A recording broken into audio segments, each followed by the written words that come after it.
예수님은 하나님의 최대의 선물입니다. 이런 제목으로 하나님 말씀 소개할 때 풍성한 은혜가 성령께서 역사하심으로 여러분 가운데 충만히 임하기를 바랍니다.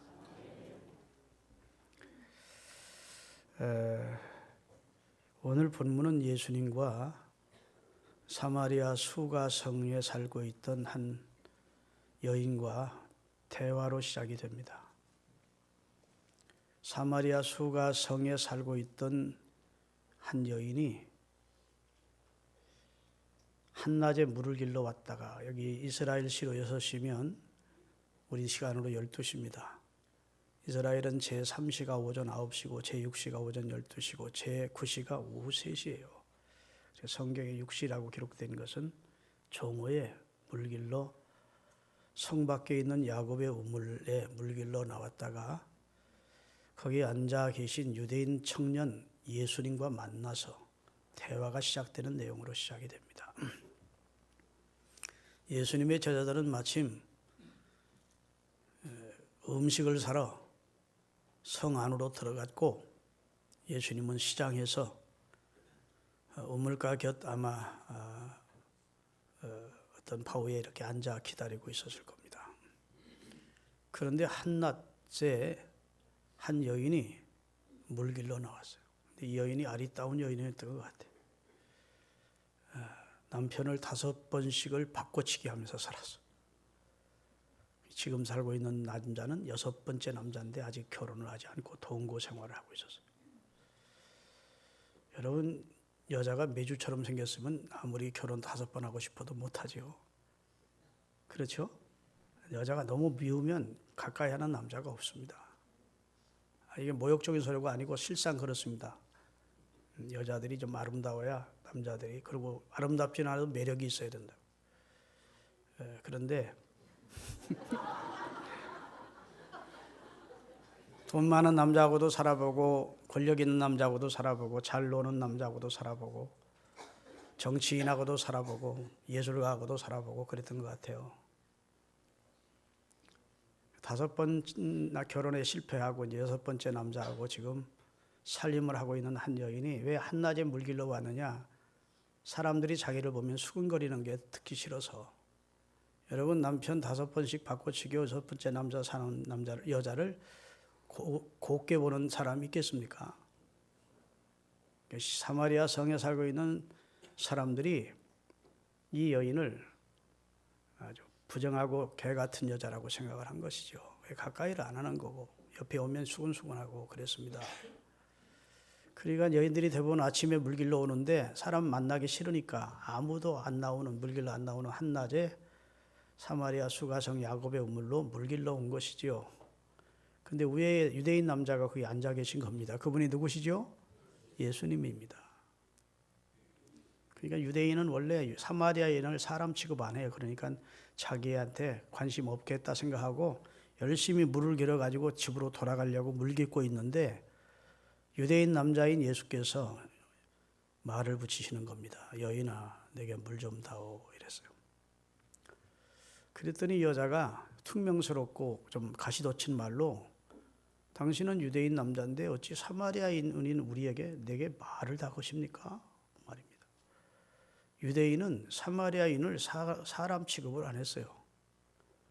순수 유대인의 혈통을 가진 사람들이 아니고, 역사적으로 보면 아수르라는 나라가 사마리아 성을 점령하고, 그리고 아수르인들을 그곳으로 이주시켜서 유대인 남자 여자와 결혼을 통혼 정책을 썼다고요. 그래서 유대인의 순수 피를 이어받지를 못하고 이방인 피가 섞인 겁니다.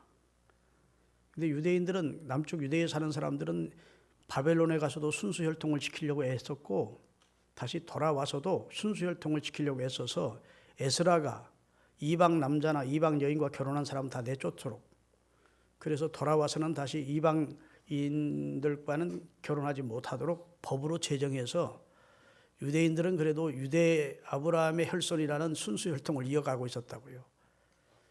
그래서 이방인을 원래 사람 취급 안 하는 게 유대인인데, 사마리아인도 사람 취급을 안 한 겁니다. 그래서 사마리아인과는 상종을 안 해요.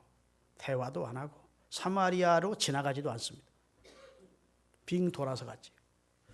그만큼 사마리아 사람들이 유대인들로부터 멸시를 받고 있는데 그 유대인 남자가 행색을 보니까 사마리아 사람의 유대인 남자인데 유대인들은 사마리아와 이 사람들과 상종을 안 하는데 말을 건단 말입니다. 그러니까 가시돋친 말로 당신은 유대인인데 사마리아인 내게 말을 다 거십니까? 그런 거예요. 그러니까 예수님이 하신 말씀이 지금 굉장히 중요한 말씀이 10절입니다. 자, 요한복음 4장 10절. 다시 띄우겠습니다.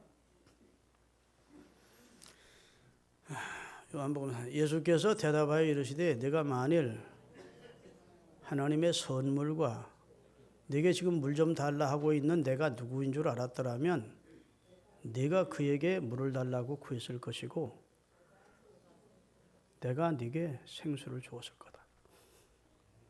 안타까운 얘기죠. 네가 나를 몰라서 그런다 그 말입니다. 나는 하나님이 보낸 최대의 선물이고 아멘 하세요. 하나님의 선물과 그 말은 하나님이 인류를 구원하기 위해서 보내신 최대의 선물, 최고의 선물, 최상의 선물이 예수님이세요. 하나님이 세상을 이처럼 사랑하사 독생자를 선물로 주셨고 이는 저를 믿는 자마다 멸망하지 않고 영생의 물을 하도록 영생의 물을 마시고 영생하도록 예수님을 보내셨다고요.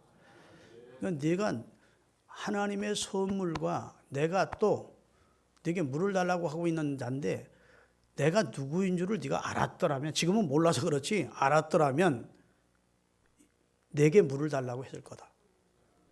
그리고 그러면 내가 네게 생수를 주었으리라.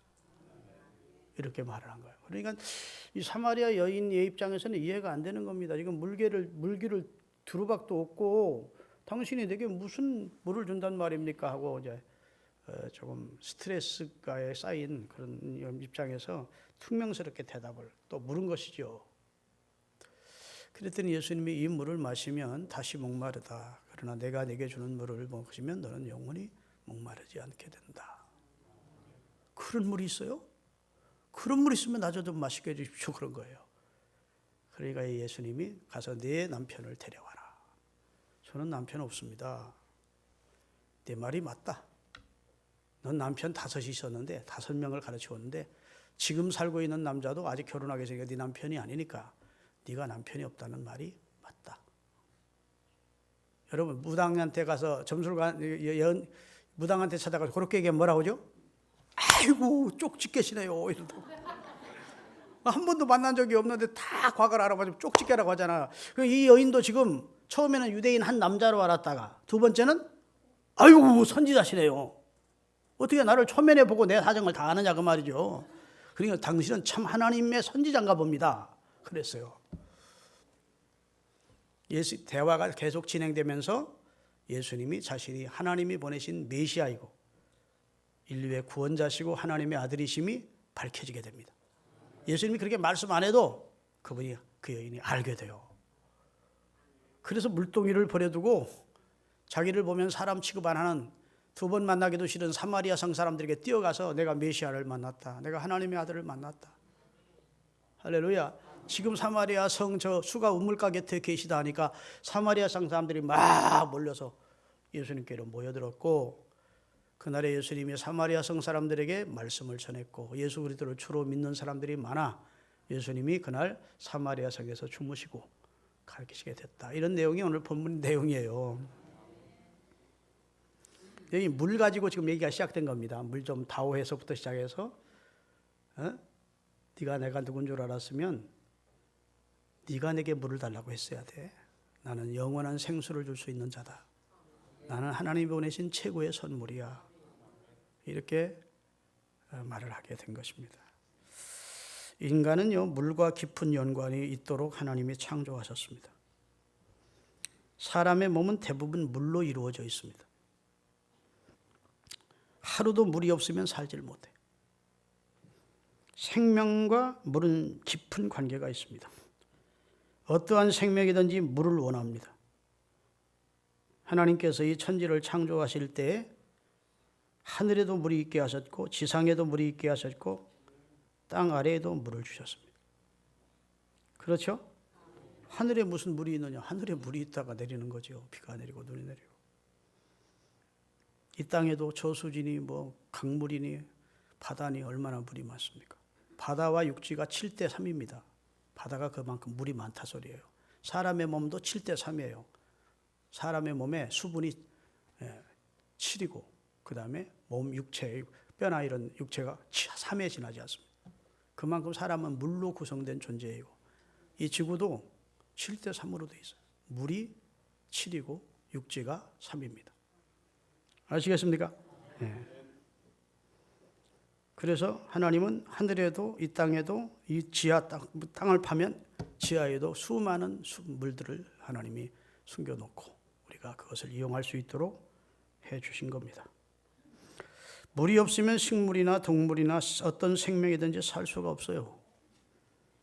물이 없으면 생명이 자랄 수도 없고 꽃을 피울 수도 없고 열매를 맺을 수도 없습니다. 모든 생명이 물이 없으면 안 되게 돼 있다. 그런데 오늘 본문은 예수님께서 자신을 물이라고 하시는 겁니다. 나는 영원한 생수다. 아멘. 그리고 생수의 강이 흘러 넘칠 것이라고 요한복음 7장에는 말씀하세요. 이사야 55장에 보면 너희 목마른 자들아 다 물로 나오래. 돈 없이 와서 값 없이 와서 내가 내게 주는 영생의 생수를 마시라고 말씀해 주시고 있습니다. 할렐루야. 예수님은 생수의 근원이시래요. 예레미야 2장 13절을 띄우겠습니다. 예레미야 2장 13절.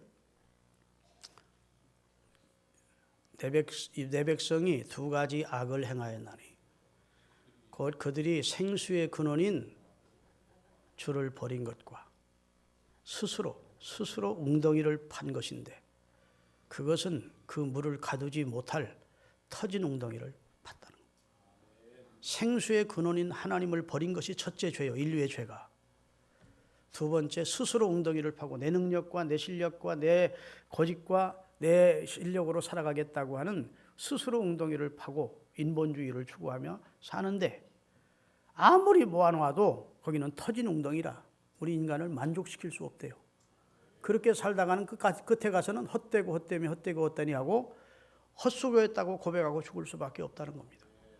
대통령을 했어도 장관을 했어도 재벌이었어도 터진 웅덩이 속에 붙는 것 같아서 인생의 참 만족을 얻을 수 없어요. 사람은 신기한 존재입니다.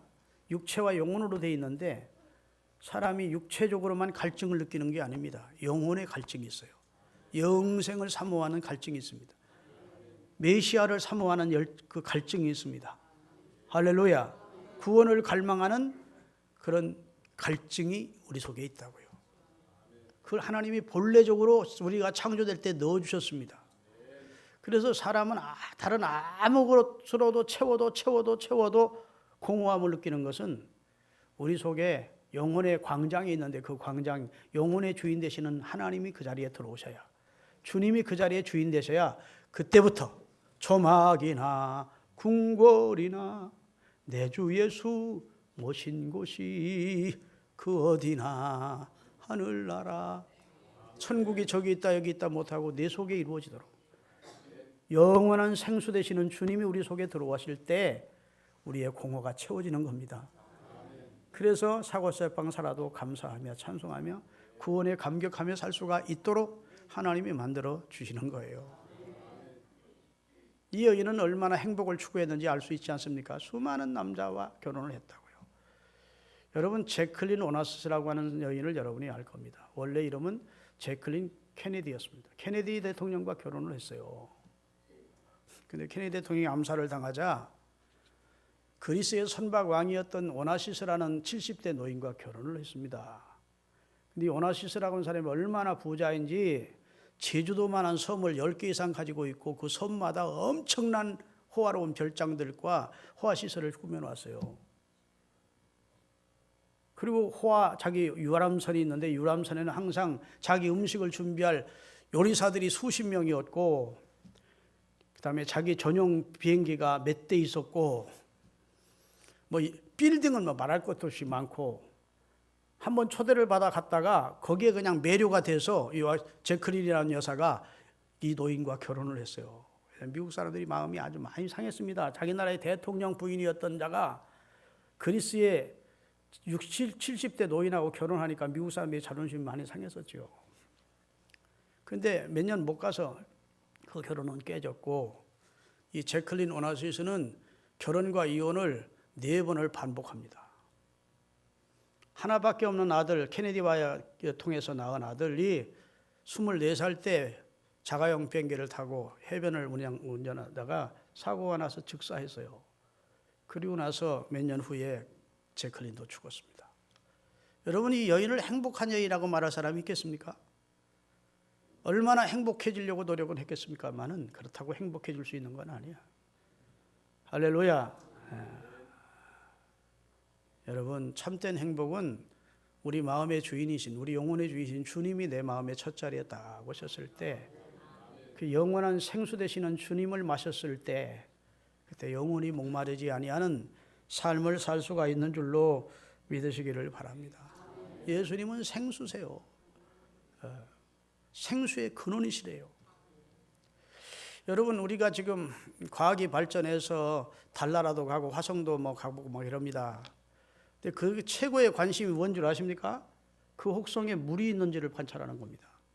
물만 있다면 생명이 존재할 가능성이 있는 것인데 물이 발견되지 않는 겁니다.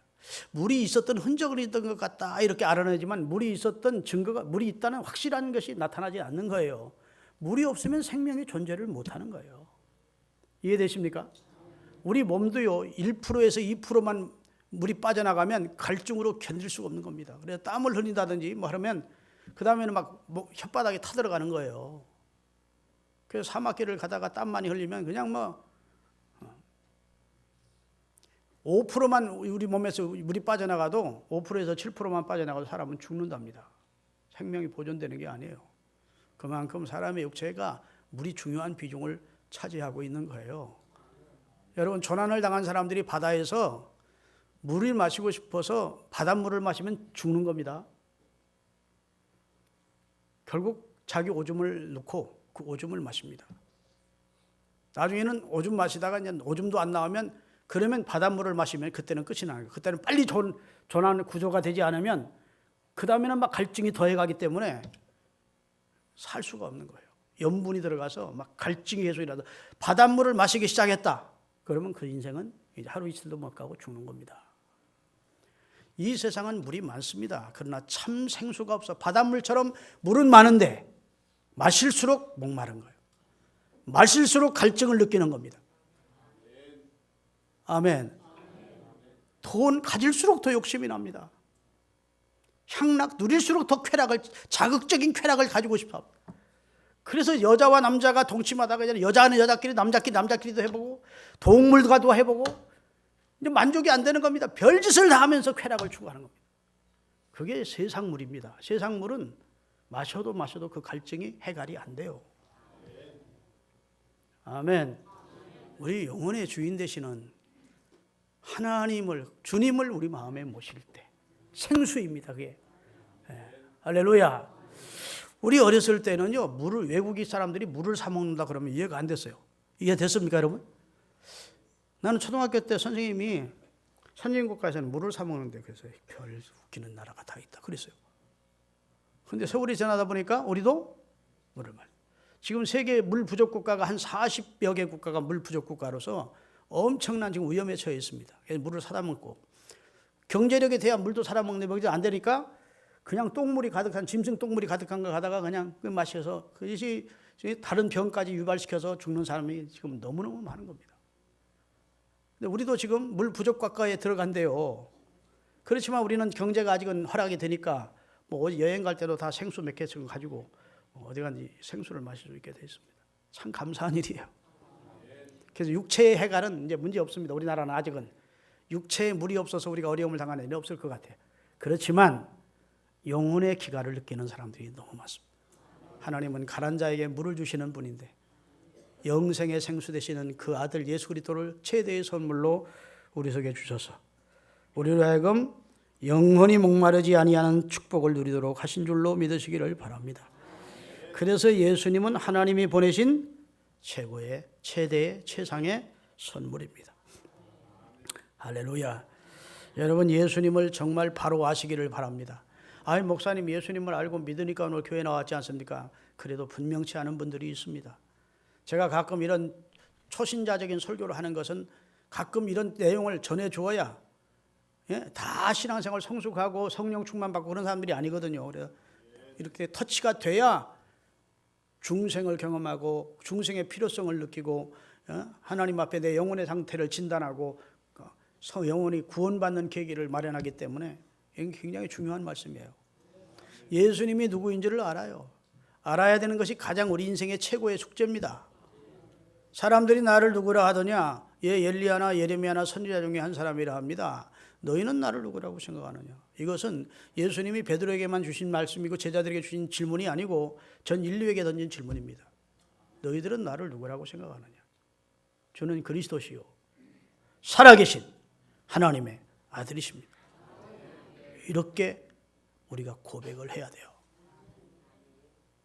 예수님은 하나님이 인류를 위해서 보내신 최대의 선물이고 영원히 목마름을 해결할 수 없는 우리에게 영생의 생수가 되어주시려고 하나님이 보내신 메시아임을 여러분이 꼭 믿으시는 은혜가 있기를 주의 이름으로 축원합니다. 할렐루야. 예수 안에 있을 때만 참 만족과 참 평안과 참 기쁨이 있다는 것을 기억하십시오. 풀을 갉아먹는 벌레가 풀이 아닌 화초, 플라스틱 화초 위에 올라가서 아무리 갉아먹어도 해결되지 않는 것처럼 인간은 하나님과 예수님을 통해서만 영적인 참만족을 누리도록 하나님이 만들어 주신 줄로 믿으시기를 주의 이름으로 축원하고. 예스겔서에 보면 예스겔서 47장에 성전이 나오고 성전 문지방에서부터 생수가 흐른다는데 그 성전은 예수님을 말합니다. 예수님은 자신을 성전이라 했습니까? 안 했습니까? 나는 성전이래. 예수님에게서 물이 흐르는 건 은혜의 물을 말합니다. 예수님에게서 성전에서부터 생수의 강이 흘러서 발목을, 무릎을, 허리를 창이란 바다를 이렇게 헤엄할 물이 됐고 그 다음에 그 강 주변에는 수많은 무수한 아름다운 열매들이 가득한 축복을 말하고 있습니다. 예수님을 통해서 주시는 은혜를 우리가 누릴 때 목마르지 않은 영원한 그런 행복을 누리는 삶을 살 수 있는 줄로 믿으시기를 바랍니다. 처음에 이 사마리아 수가성의 이 여인은 예수님을 유대인 남자로 알았어요. 두 번째는 쪽지게처럼 잘 맞추는 선자로 알았어요. 그 다음에 한 가지 더 가서 당신은 야곱보다 크니까 그랬어요. 예수님이 야곱과 비교되는 분입니까? 야곱은 피조물이고 예수님은 창조주신데. 할렐루야. 그러니까 예배는 어디서 드려야 됩니까? 묻기 시작했고 참 예배를 드리는 자가 그리스도라는 것을 알게 된 다음부터 이분이 메시아구나 하고 전도자로 나아선 줄로 믿으시기 바랍니다. 할렐루야. 그 다음에 요한복음 7장을 제가 말씀드리겠습니다. 오늘 말씀드리고자 하는 핵심은 예수님은 구원의 생수다, 영생의 생수다. 이 말씀을 드린 후에 이건 불신자들이 아직도 예수님을 주로 영접하지 않은 사람들이 들어야 될 메시지입니다. 그 다음에 예수를 주로 믿는 자들이 꼭 들어야 될 메시지가 7장의 말씀이에요. 자, 요한복음 7장 38절 39절을 띄우세요. 오늘 본문.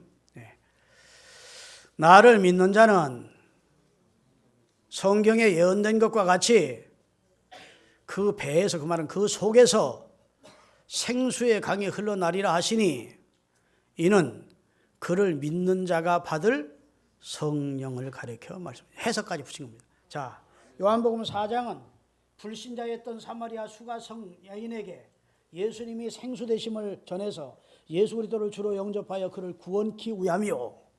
할렐루야. 구원받은 성도는 그 다음에 거기서 이제는 구원받았으니 됐어 하지 말고 하나님의 아들 예수 그리스도께서 아버지께 받아서 우리들에게 내려주신 성령을 받아야 우리 속에서 생수의 강이 흘러넘치는, 기쁨이 넘치는, 감사가 넘치는, 능력과 권세가 넘치는 신앙생활을 할 수 있게 되는 겁니다. 그래서 다시 한번 39절, 이는 그를 믿는 자들, 여러분과 저처럼 믿는 자들이 받을 성령을 가리켜 말씀하신 것이라. 가로 열고 예수께서 아직 영광을 받지 않으셨으므로 성령이 아직은 그들에게 임하지 않은 상태였다. 자, 잘 들으세요. 예수님은 성령으로 잉태되신 분입니다. 예수님이 세례받을 때 이는 내 사랑하는 아들이 내 기뻐하는 자라는 음성과 함께 성령이 그에게 임했습니다. 예수님은 성령을 품고 성령과 함께 하시는 분이었습니다.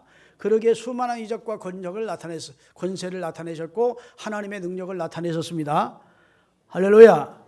그렇지만 아직은 제자들에게 성령이 임한 상태, 성령 충만, 성령의 은사가 임한 상태는 아닙니다. 왜냐하면 예수님이 사역을 다 마치고 영광을 얻으시고 승천하신 다음에야 아버지께 성령을 받아서 그들에게 내려주시기로 되어 있기 때문입니다. 그래서 세례 요한이 나는 물로 세례를 주지만 저분은 불과 성령으로 세례를 준다 했는데 예수님이 육신을 입고 이 땅에 계실 때 불과 성령으로 세례를 주신 적이 있습니까? 없습니까? 없습니다. 영광을 얻으신 후에 그가 아버지께 성령을 받아서 약속한 성령을 오순절날 그들에게 부어주심으로 그 배에서 생수의 강이 흘러넘치면서 성령이 너에게 임하시면 너희가 권능을 받고 권능을 받습니다. 그래서 예수 이름으로 안진뱅이를 일으키고 한 번 설교하면 3,000명이 회개하고 주께로 돌아오고 안진뱅이를 일으키고 할렐루야! 이런 능력의 역사가 나타나므로 초대교회가 요원의 불길처럼 부흥의 역사가 나타난 거예요. 성령이 하신 일입니다. 비겁한 제자들, 예수 모른다고 도망했던 제자들, 나약한 제자들은 교회를 맡았더라면 아마 1세기도 견디지 못했을 거예요. 100년도. 성령이 저들에게 임하심으로 그들의 배에서 생수의 강이 넘쳐나므로 할렐루야. 주를 전하고 싶어서 견딜 수 없는 뜨거운 마음을 성령이 주심으로 믿습니까? 그래서 복음의 전했고 화라산처럼 하나님의 교회가 부흥한 거예요. 그래서 오늘 저와 여러분은 예수를 혹시 교회는 나오지만 안 믿는 분들이 있거든. 사마리아 수가성에 주님이 말씀하신 것처럼 예수님을 아십시오. 그리고 예수님을 믿으십시오. 예수님을 여러분 마음의 첫 자리에 모심으로 영원히 목마르지 아니하는 생수를 여러분이 마시기를 주의 이름으로 축원합니다. 예수님이면 만족해요. 예수님이 만족해요. 그런데 예수님을 믿어도 성령의 능력을 받지 못하면 마치 살아나기는 했는데 죽지는 않았는데 식물인간이 있잖아요. 움직이지 못하고 숨은 거다. 특히 죽은 건 아니야. 그런데 살아있어. 그런데 움직이지를 못해. 마치 에스겔 골짜기에 마른 뼈들처럼 하나님의 말씀을 대언하자 그들이 다 살아났어. 아멘. 그런데 엄청나게 많은 군대가 살아났는데 마른 뼈가 해골 뼈들이 다 맞더니 막 살아났어요. 말씀이 증거되자 뼈가 움직이더니 막 붙더니 막 힘줄이 생기더니 살아났어요. 이건 환상입니다. 현실이 아니고. 그러더니 여호와의 바람인 성령이 그들에게 임하니까 저들이 다 강건한 군대가 됐어요. 믿으십니까? 이게 뭘 말하냐면 예수 그리스도를 주로 믿지 않고 죽어있던 여러분이 예수 그리스도를 주로 믿으면 여러분이 영원히 삽니다. 영생의 물이 여러분에게 임한 겁니다. 그러나 능력 있는 신자가 못 돼요. 아직은. 권능 있는 신자가 아니에요. 기쁨 충만 감사 충만한 성도가 아니에요. 그냥 살아나기는 살아났는데 식물인간 같아. 그런데 우리가 성령 충만을 구하면 성령을 사모하면 주님이 아버지께 받아서 내려주신 성령이 기다리고 있다. 여러분 속에 충만히 임하심으로 여러분이 권능을 받고 할렐루야.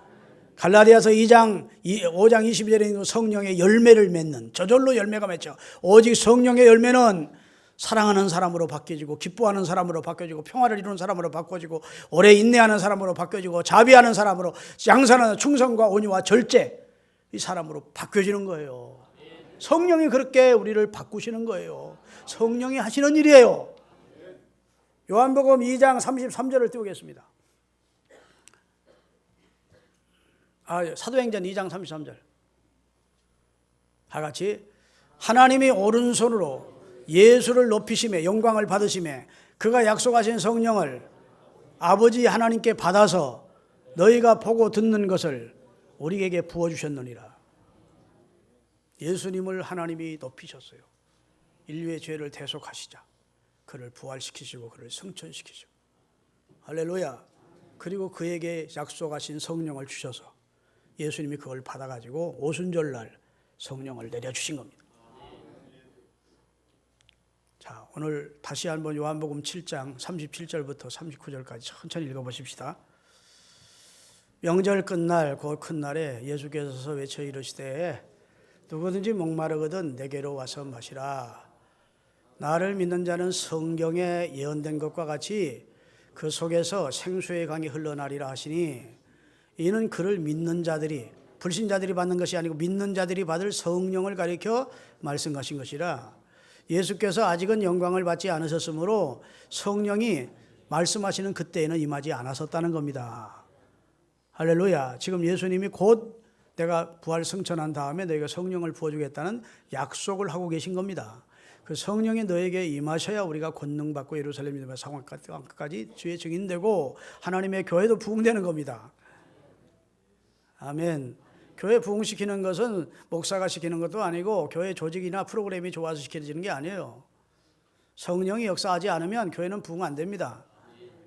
여기 앉아 있는 것까지는 할 수 있지만 여러분의 영혼을 중생시키고 여러분을 회개케 하시고 여러분 속에 새 생명을 부어주시고 성령을 부어주시는 분은 성령이 하시는 거예요. 그래서 사도행전은 성령 행전이고 사도행전의 교회가 폭발적인 부흥을 이룬 것은 성령이 역사해 주셨기 때문에 교회가 부흥된 거예요. 그래서 부흥하는 교회를 목회한다고 목사가 자랑하고 괜히 교만할 필요가 없습니다. 성령께 고마워해야지.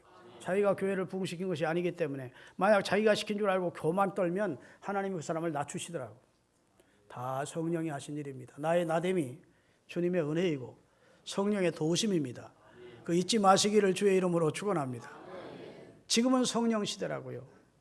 지금은 선임이 성령을 부어준 시대요. 문 밖에서 내 마음의 문을 두드린대요. 성령님이 지금 우리 앞에까지 와서 내 앞까지 와서 내가 성령을 사모하고 성령을 인정하고 성령을 구하고 그러기를 기다리고 있는 겁니다. 마귀는 초대하지 않아도 막 우리 속에 들어옵니다. 마귀는 도적이니까. 그러나 성령은 내가 인격적으로 성령을 인정하고 간구하고 사모할 때 임합니다. 믿습니까? 여러분 성령님을 인정하십시오. 성령님을 구하십시오. 성령을 사모하십시오. 그래서 성령 충만케 되셔서 예수 믿는 진짜 행복과 기쁨과 감격을 체험하십시오. 성령이 가게 하심으로 하고 성령이 하게 하심으로 하고 성령이 되게 하심으로 돼야 그 인생이 복된 겁니다. 성령이 계시네 할렐루야 함께 하시네 좁은 길을 걸으며 밤낮 기뻐하는 것 주의 영이 함께하리. 하나님이 우리 도와주시려고 도우미를 보내주셨다고. 최고의 도우미를. 그분이 성령님이라고요. 하나님 도와주려고 오셨는데 나는 성령의 도움을 하나 구하지도 않고 성령을 인정하지도 않고 한쪽으로 제껴놓고 내 식대로 살려고 그러니까 성령에 내 안에서 탄식하시고 소멸되시는 거예요. 성령의 도우심을 진정으로 사모하시고 성령 충만한 행복한 신앙생활 하시기를 예수님의 이름으로 축원합니다. 할렐루야. 자, 여러분 솔직히 예수님을 주로 믿으시는 분 아멘. 여러분은 마음의 첫자리 예수님을 구주로 영접한 영생의 생수를 마신 분들이 대부분인 줄로 믿습니다. 그러나 성경 오늘 본문에 믿는 자의 받을 성령을 가리켜서 예수님은 또 한 가지 생수라고 말씀하셨어요. 그 성령을 마시면 우리 배에서 막 생수가 흘러넘친대요. 기쁨이 흘러넘친대요. 감사가 능력이 막 흘러넘친대요. 믿습니까? 달라요. 성령 충만한 성도와 이제 겨우 예수 믿고 생명만 부지하는 성도와는 신앙생활 하는 게 다릅니다. 여러분 우리 도와주시려고 하나님이 고맙게도 그의 영을 보내주셨어요. 그분을 인정하십시오. 사모하십시오. 구하시다가 충만케 되십시오.